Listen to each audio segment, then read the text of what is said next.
Hello, good morning everyone. Flex ko lang, i-share ko lang sa inyo kung bakit malinis ang Japan.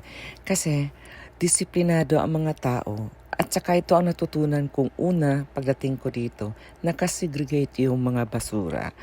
Iba yung plastic, iba yung nasusunog, iba yung bote. At saka pagdating sa bote, iba yung pit bottles na plastic, tapos may kulay na bote at saka malinaw na bote. Iba din yung lalagyanan ng mga cans.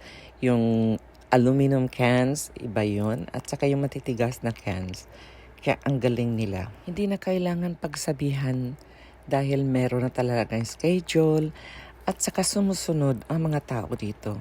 Kaya napansin ko, ang linis talaga ng Japan dahil disiplinado yung mga tao at sumusunod sa rules and regulation, lalo na sa mga lugar namin.